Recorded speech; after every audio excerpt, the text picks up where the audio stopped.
E Yuki Tsukumo finalmente revela a sua técnica amaldiçoada chamada de Bombaie, ao mesmo tempo em que ela descobre, aparentemente, a habilidade de Kenjaku, que é de gravidade. Se você quer entender de uma forma simples e clara a técnica da Yuki, então fique aqui nesse vídeo junto com o Mano Joe para entender tudinho sobre o capítulo 205 de Jujutsu Kaisen. E aí galera do canal do Mano Joe, como vocês estão? Espero que todos estejam muito bem. E hoje, para mais um capítulo de Jujutsu Kaisen. Gente, que capítulo sensacional. Pra quem tava falando, Yuki vai perder, Yuki vai ser solada, Yuki vai apanhar, vai levar um socão e papapá. Gente, esperem que, como eu disse, essa luta vai ser muito, mas muito parelha. É imprevisível o que Gege Akutami vai fazer, embora muita gente já fale que o Kenjaku vai vencer essa batalha. Não se esqueçam, gente, vocês têm que parar e pensar. A narrativa do Gege Akutami nunca é que os seus personagens morram de uma forma super simples ou fácil. Tanto até que mesmo na batalha do Sukuna contra o Jogo, mesmo que o Sukuna estivesse brincando a todo momento, foi uma batalha, entre aspas, parelha. Foi uma batalha que se estendeu por alguns capítulos, não foi super rápida, não foi super simples. A batalha do Yuta contra Uro, o Baratão, juntamente com o Ryu, gente, foi a mesma coisa. É sempre bem parelha, não é Dragon Ball Z, não é anime de shonen comum. Então não vão assumindo que a Yuki vai perder, porque o Gege Akutami ainda não mostrou nada dela e eu garanto e cravo aqui pra vocês, ela pode até perder essa luta, mas morrer ela não morre. Bom, dessa forma vamos começar o vídeo, né? Lembrando que eu vou explicar pra vocês certinho, de uma forma bem simples e clara, tudo que foi falado nesse capítulo aqui, que às vezes parece meio confuso, mas foi muito mais simples do que vocês imaginam. A barreira Sunyata, a própria Yuki utilizando o seu poder ali, a sua técnica amaldiçoada de massa, o Bombaie. Então não se esqueçam, sempre fiquem até o final do vídeo. Muito obrigado pra todo mundo também que tá deixando o like, que tá apoiando o canal, se inscrevendo, compartilhando e comentando, e bora já começar esse vídeo. Primeiramente, o Choso deixa ali tudo com a Yuki entra em cena, e eu confesso pra vocês que foi a melhor entrada do arco do jogo do abate. Eu curti demais. Foi melhor do que o Hakari entrando, foi melhor do que o Yuji lutando contra o Higuruma. Eu tô gostando muito mais, principalmente porque a gente tava muito mais curioso sobre a Yuki e todas as suas habilidades, até porque ela é considerada de grau especial. Considerada não, ela é de grau especial. E a nossa leoa de Jujutsu simplesmente arrebenta. Então ela entra ali em cena, o Choso acaba caindo, né? Tá cansado pra caramba, provavelmente pode ser ali cuidado do Tengen, ou então vai deixar ele lá no chão, lá dormindo, tirando uma soneca. E quando ela entra em batalha com o Kenjaku, ela diz qual é o tipo dela, né? E o tipo dela são os esforçados. Então, olha, você é o estilo da Yuki, porque eu sou, viu? Eu sou bem esforçado, de verdade, sem zoeira mesmo. Então eu sou muito mais esforçado do que, nossa, sou um gênio. Então, cara, sou o tipo da Yuki. Já estou feliz por conta disso. Ela revela isso pro Kenjaku e ela diz pra ele, eu vou te bater até você virar do meu tipo. Então, vou te bater até você virar um cara esforçado e não com essa soberba que você tem em cima da gente. É interessante de notar isso porque principalmente o Gojo nunca seria o estilo dela, porque de certa forma ele não é tão esforçado, ele já nasceu super talentoso. Então Yuji, talvez, que se esforça pra caramba, já seria também um estilo ali da Yuki. Então já vai vendo aí que toda a personalidade dela bate com os seus próprios gostos também, que foi uma coisa que eu gostei pra caramba. E aí então a gente começa a ver mais uma coisa que eu tinha explicado em vídeos passados, que o Kenjaku ele não tem controle total sobre os anciões ali do mundo Jujutsu. Fato esse é que algumas coisas ele não consegue fazer, até mesmo com a própria informação sobre a técnica da Yuki, que a administração do mundo Jujutsu deve ter conhecimento, mas ele não conseguiu tirar essa informação deles. O que mostra que a gente pode ter ali um embate entre as pessoas do clã Kamo, né, porque elas estão sendo guiadas pelo próprio Kenjaku, né, que é o nosso vilão, ao mesmo tempo que alguns anciões podem se unir até mesmo ao Yuji e a galera, simplesmente quebrando ali os seus, entre aspas, princípios ou até quebrando suas regras, porque tem um infiltrado, tem um cara que tá planejando ali algumas coisas ruins, ou um grupo ali que tem pensamentos que não deveriam ter ali, de estragar com o mundo Jujutsu como ele é hoje. Então essa informação do Kenjaku dele não ter conseguido todas as informações que ele desejava sobre a Yuki Tsukumo, porque ele não conseguiu descobrir, nos mostra que ele não tem um controle geral sobre todo mundo, ele tem um controle muito grande, mas não tem sobre todo mundo, mas principalmente a gente pode ver ali que eles podem entrar numa rixa, né, um conflito, até porque o clã Kamo tem muita influência no alto escalão, porém há pessoas ali ou muito conservadoras ou que vão contra algumas ideias. Isso mostra que ou eles são muito fortes também, ou que então podem se criar duas facções ali. Uma facção pró-Yuji, entre aspas, pelo menos por um momento, para brigar com a outra facção que quer destruir o outro lado e fazer o mundo Jujutsu se tornar no mundo inteiro, assim como o Kenjaku quer. Então eles podem ter princípios e ideias e ideologias diferentes. Bom, é nesse momento que o Kenjaku invoca a sua maldição ali de grau especial, um deus asiático, que ele utilizou ali contra os próprios americanos. E olha só, né? Essa maldição, ela tem o poder, segundo ele, de tirar os obstáculos do meio do caminho. Então por isso que os caras ficaram lá no alto. Acho que ali não era a gravidade, mas sim um poder dessa própria maldição que jogou os caras pra cima, porque o poder dela era tirar os obstáculos do caminho dele. E aí ele pode utilizar da forma que ele quiser. Se ele quiser tirar o obstáculo só dos caras ficar no alto assim, né, boiando, não sei o que, ou então ele simplesmente pode matar esses obstáculos porque ele remove os obstáculos, né? É um detalhe que talvez o Kenjaku tenha mais maldições ali do mundo exterior, ou seja, fora do Japão, que eu quero dizer. Então a gente pode ter, sei lá, um deus hindu, não sei, velho, um deus chinês, alguma coisa assim, tá ligado? Porque se ele foi até os Estados Unidos, se ele foi até outros lugares, provavelmente ele também adquiriu em algum canto ali outras maldições que são fora do Japão, que não fazem parte do mundo do Japão. Outra coisa detalhada é que essa maldição ela surge, né, abrindo um espaço, e isso pode nos dar a entender uma coisa, que ela estava escondida esse tempo todo e que ela utilizou aquela gravidade, o obstáculo que poderia ferir o Kenjaku. E aí ele pode estar enganando todo mundo, e enquanto todo mundo está pensando que a habilidade real dele é da gravidade, na verdade foi essa maldição que utilizou dessa mesma forma, dessa gravidade, desse obstáculo que o atingiria, para evitar o golpe do Chozo. Eu acho isso super interessante, porque todas as outras que a gente viu dele sempre saem da mão, saem do pé, saem de alguma parte do corpo.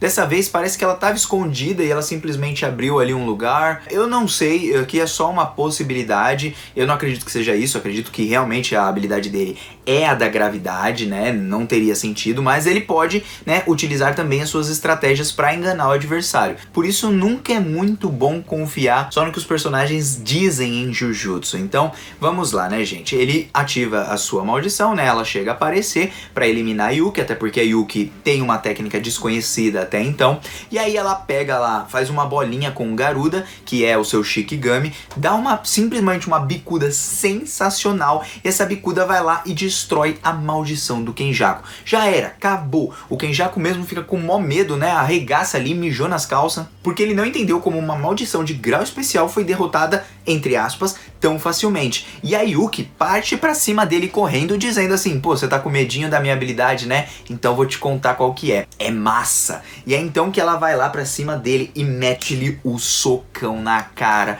Sensacional. Se ninguém conseguiu atingir o Kenjaku até o momento, bom, a Yuki conseguiu. Nem mesmo se ele colocasse uma maldição ali na frente para proteger, ele não conseguiria. Tanto até que nesse mesmo capítulo o Kenjaku diz que ele não pode utilizar nenhuma maldição que ele tem ali de Shibuya ou de grau especial que ele conseguiu, porque simplesmente a técnica da Yuki quebra a lógica, ela quebra conceitos. E quando você quebra um conceito, é como se você imaginasse algo que não seria lógico de fato. Ou seja, imagina, por exemplo, que eu posso tirar do meu quarto todo o ar aqui dentro do meu quarto que tá fechado, né, apenas com um respiro. É uma coisa que não tem lógica, não tem como, não existe. Então a técnica da Yuki quebra a lógica das coisas. Outra parte que todo mundo pode ter deixado passar desse capítulo é que a Yuki explica, entre aspas, uma parte da sua técnica amaldiçoada. E aí que vai o detalhe. Vocês se lembram que quando você explica, você condiciona o seu adversário a alguma coisa?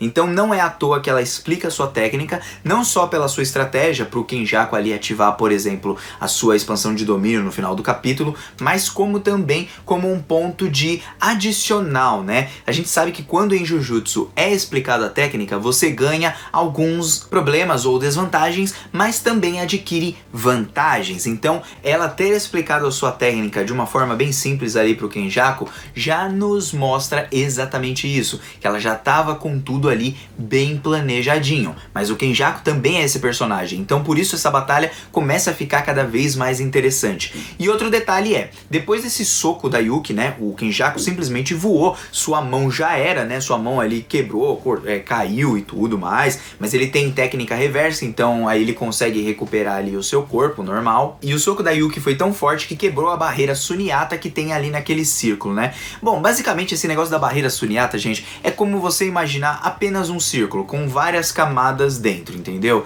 Quando eu digo vários círculos com várias camadas, por exemplo, de forma bem simples, gente, várias camadas, tá vendo? Uma camada, duas camadas, três camadas. O que acontece? A Yuki, por exemplo, tá aqui junto com o Kenjaku. Ela deu soco nele, quebrou e passou, por exemplo, do limite da camada ali de onde eles estão lá no território do Tengen. Então, é só pra mostrar que ela é muito forte ao ponto dela quebrar todas essas barreiras, entendeu? Essas barreiras que fecham ali o lugar, porque aqui tá o Tengen, por exemplo, tomando seu chazinho, esperando a Yuki que tá lutando aqui dentro. E aí ele quebrou que passou tudo ali, né? Foi além dos limites ali das próprias barreiras. Então, é basicamente isso, não tem muita coisa assim, tipo, oh meu Deus, que coisa super uau! E aí quando ele vai explicar sobre a técnica dela é que ela pode infundir massa imaginária no seu próprio corpo ou até mesmo no Garuda. São os únicos ali que ela pode inserir. E detalhe, ela criou o Garuda, né? O Garuda é um Shikigami, mas ela transformou ele também em arma amaldiçoada. Ou seja, acredito que ela transformou ele em arma amaldiçoada para poder utilizar ele como sua arma, para poder utilizar ele de uma forma com que ela pudesse infundir massa nele ou talvez até muito mais coisas em cima dele. Até mesmo guardar massa ali ou algum tipo de energia dentro do Garuda. Há essas possibilidades. E bom, a técnica dela é chamada de Bombaye, gostei bastante desse nome, me lembrou um pouquinho de, sei lá, os negócios coreanos, né? E eu gosto muito do estilo da Yuki, ela simplesmente arrasa em cada cena. As cenas dos capítulos agora que o Gege Akutami tá desenhando dela estão lindas, maravilhosas. E tem esse detalhe, essa massa que ela coloca no corpo, ela não precisa necessariamente aparecer nela, porque ela não aparece. E também não faz com que ela ganhe peso, por exemplo. Ou seja, se você ganha mais massa, o que acontece? Você fica gordo. Bom, isso não acontece com a Yuki. A massa é imaginária, então ela tá lá dentro da Yuki normal. A mão dela normalmente tem um peso de, por exemplo, 60 se ela der uma batida de palma aqui, mas tem, por exemplo, 100 toneladas se ela quiser. Só que isso não vai fazer a mão dela ficar gorda e nem ganhar nada. É como se eu transformasse minha mão, por exemplo, em um tijolo e eu te desse um soco e você vai sentir como se fosse um tijolo, porque tem muita massa aqui, embora não aparente ter massa. Ou seja, ela pode fazer um jogo sujo, assim como o Boogie Woogie do Todou. E o que eu quero dizer com isso, gente? O Todou, lembra quando ele batia a palma? Não necessariamente toda vez que ele batia, ele trocava de lugar, ele ativava a hora que ele queria. E assim, a Yuki pode fazer a mesma coisa. Ela pode utilizar uma massa em algum momento e não utilizar em outro momento para enganar o seu adversário. Então essa técnica é muito simples, vocês entendem? É só adicionar massa, e não é força física, não é massa corporal, é massa, né? Ela ganha peso, por exemplo, nas coisas onde ela coloca. E aí isso pode dar mais velocidade para ela, porque ela ganha massa, mas não ganha peso, e o seu golpe continua tendo peso. Por isso quebra a lógica, quebra o conceito. Não existe um conceito para isso, por exemplo. Não existe uma lógica científica por detrás disso.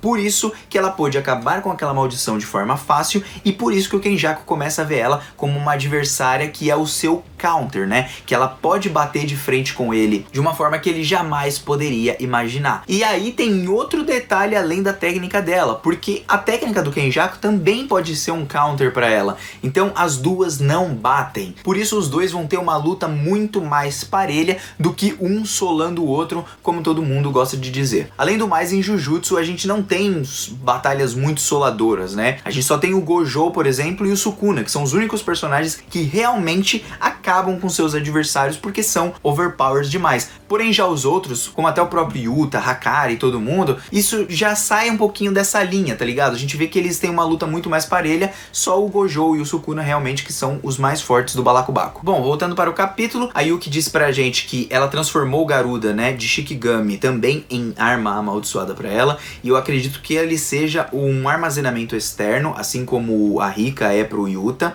ou algo parecido, né? Isso me dá a entender por causa do restante do capítulo, quando ela chega a falar sobre o Garuda, que enquanto tiver com o Garuda, ela consegue vencer o Kenjaku, mesmo se ela estiver exausta. Então, de alguma forma, ela pode talvez acumular alguma coisa dentro dele, acumular massa dentro dele, pra passar pra ela, ou então pra ela jogar no adversário, porque o Garuda já está imbuído de massa, né? O tanto de massa que ela precisa pra derrotar o adversário. Bom, aqui é só uma possibilidade. E aí, ela vai explicando isso pra gente, né? Sobre a sua técnica, e o Kenjaku começa a falar, pô, mano, como que eu vou, por exemplo, caçar essa mulher? Mas ele tá bem animado, ele já não tá mais com aquele olhar soberbo de tipo, vou vencer, vou vencer, vou vencer. Parece que agora realmente ele tem um desafio, tanto é que ele não pode utilizar nenhuma maldição pra bater de frente com ela. O que resta a ele é utilizar a expansão de domínio. Porque é nesse momento que a gente dá uma pausa e a Yuki revela pra gente que provavelmente a habilidade do Kenjaku é a gravidade, como muita gente tinha teorizado. Vocês acertaram, mandaram na lata mesmo.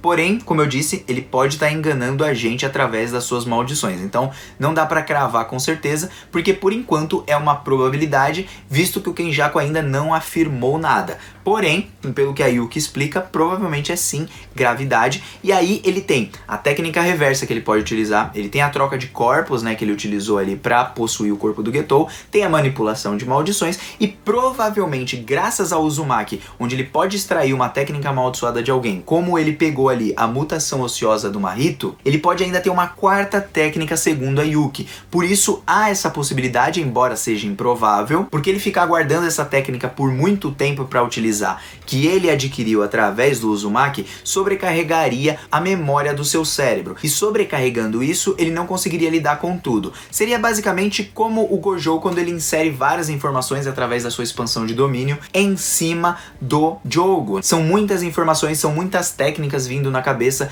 e provavelmente ele acabaria acumulando tanta coisa dentro da mente do cérebro e não conseguiria lidar com isso. Então aí, pum, explodiria a cabeça, por exemplo. Não literalmente falando, mas ele ficaria pausado, ou por exemplo, daria um treco nele. Então se sobrecarregar ele, provavelmente ele pode acabar se dando mal nesse momento. Por isso que ela imagina que ele pode utilizar apenas uma vez, porque depois daquela mutação ociosa ele não usou mais, então é como se ele tivesse gastado a habilidade que ele adquiriu, que ele só pode utilizar uma vez. Por exemplo, eu adquiri, por exemplo, sei lá, uma coxinha. Eu comi a coxinha, foi pro meu estômago, acabou, não tem mais coxinha, entendeu? Então da mesma forma funciona com ele. Eu adquiri uma coxinha, eu precisaria pegar mais uma pessoa que tem mutação ociosa para adquirir essa técnica novamente, mas só utilizando ela uma vez quando necessário. Então ele ainda pode ter uma quarta técnica escondida além da própria gravidade, como a Yuki analisa. E é legal que os dois personagens, eles são muito estrategistas, né? Tanto a Yuki quanto o Kenjaku. Por isso que eu acho que a Yuki vai dar uma batalha feroz com ele, e mesmo que ela perca, ela vai continuar viva porque ela sempre tem um plano em mente. E detalhe que vocês vão concordar comigo que ela, mesmo que ela perca, ela vai continuar viva, é o seguinte, gente, ela é a única personagem que carrega esse negócio de tirar todas as maldições, tirar toda a energia amaldiçoada do mundo, pra que todo mundo volte ao normal e nunca mais exista o Jujutsu, por exemplo. Ela é a pessoa que quer zerar isso de todo mundo, a energia amaldiçoada. Se ela tem esse plano, provavelmente é que ela vai carregar esse plano até o final e ela pode morrer em algum momento, mas não agora. E bom, nesse momento também o Kenjaku tá analisando a Yuki e ele diz que, pô, ela deve ter uma técnica de autoliberação como trunfo, ela ainda tem mais alguma coisa além dessa massa que ela mostrou, porque tem muitas outras coisas que ela pode utilizar e formas diferentes de trabalhar ali a sua técnica amaldiçoada. Então, dessa forma, a Yuki ainda pode dar ali um trunfo em cima do Kenjaku, além de utilizar também a sua expansão de domínio. E é então que, analisando tudo dessa forma, a Yuki pensa em deixar o Kenjaku ativar sua expansão de domínio e que ela vai ter que se manter um pouco longe dele, diminuir um pouquinho a intensidade do domínio dele e forçar ele até a exaustão para poder derrotá-lo, porque mesmo que ela se sinta exausta, ela ainda tem o Garuda e ela ainda pode vencer. E aí que vai o detalhe, ela disse isso, mas não foi à toa. O Garuda carrega alguma coisa pra ela, principalmente porque ela o transformou até em ferramenta amaldiçoada. Agora, ferramenta por quê? Porque ela é uma bola e ela pode chutar, e ela pode enrolar em cima do cara, ela pode fazer esse monte de coisa, ou simplesmente porque ela pode fazer algo muito maior do que isso. Então, tem muitos segredos ali no próprio Garuda, que é o seu Shikigami, então guardem essas informações que são muito importantes. Mas aí o Kenjaku fala assim, não, então se você não ativou sua expansão de domínio, e a gente tem uma técnica aqui que não bate um com o outro, que é muito difícil a gente lutar e ter realmente um final decidido, é melhor ativar minha expansão de domínio aqui, até porque você tá com medinho, né? Porque você não tem uma mais refinada do que eu, provavelmente, né? Você está confessando, já que você não ativou ainda nenhuma expansão de domínio, que a minha deve ser mais refinada. Com isso, é o único meio de eu vencer, vou ativar aqui. E aí ele ativa o invólucro do Reino Ventral, que parece ser uma técnica do Getou, né? Parece ser a expansão dele, embora nós não vimos, por exemplo, o Getou utilizar ela. O que significa pra gente que talvez o Getou ele não tivesse habilidades o suficientes para ativar uma expansão de domínio, porque senão ele poderia ter utilizado ali contra o próprio Yuta. Ou seja, o Kenjaku ele foi muito além da técnica, criando até mesmo a sua expansão de domínio. Só que nesse momento que acontece, o Tengen é chamado pela Yuki e aí ele ativa alguma coisa ali naquele momento. O Kenjaku fica sem saber o que fazer, o que ele está fazendo, porque ele já ativou sua expansão, então ele já automaticamente está utilizando sua energia na expansão, então ele já vai ficar meio exausto. E ali acaba o capítulo. E a probabilidade que o Tengen está fazendo ali é ativando também a sua própria expansão de domínio, que pode ser a mais refinada. E ela sendo a mais refinada, ela entra em cima da do Kenjaku e ela habita ali naquele local. Por quê? Porque eles estão no território do Tengen e é como se estivessem, entre aspas, dentro dele. Ele é tudo, ele é um ali. Então, basicamente, ele consegue naquele momento fechar o Kenjaku, tendo uma expansão talvez mais refinada do que ele, fazendo assim com que ele tenha gastado energia à toa, e isso faz com que a Yuki ganhe vantagem nessa batalha. E aí ele vai ter que utilizar a sua gravidade, porque estaremos dentro da expansão de domínio do próprio Tengen. E ainda a gente pode ter uma expansão de domínio da Yuki. Então eu acredito que foi uma bela de uma estratégia da Yuki, que eles podem sim derrotar o Kenjaku, embora eu acho, vou ser sincero aqui pra vocês, que a Yuki ela perde a batalha, não morre, mas perde a batalha, e o Kenjaku vai conseguir parcialmente atingir o seu plano, né? Ele vai conseguir ali sair do local, vai conseguir fazer alguma coisa com o Tengen, mas ele vai conseguir de uma forma parcial. Acredito que o jogo do abate, ele guarda muitas outras coisas ali, e a gente tem ainda a Uraume longe, ou seja, temos ainda vilões que podem aparecer, temos ainda muitas batalhas que podem acontecer. Eu acredito que essa batalha vai dar mais ou menos ou em um empate ou uma vitória de 60% do Kenjaku, 40% da Yuki, né? Eles não vão entrar, vamos falar assim, num empate legal, mas ele vai vencer por pouco, vamos dizer assim, mas ele não vai vencer completamente, né? Ele não vai conseguir atingir todos os seus objetivos. Então, eu gostaria de saber o que vocês acharam da técnica da Yuki, o que vocês acharam desse capítulo, que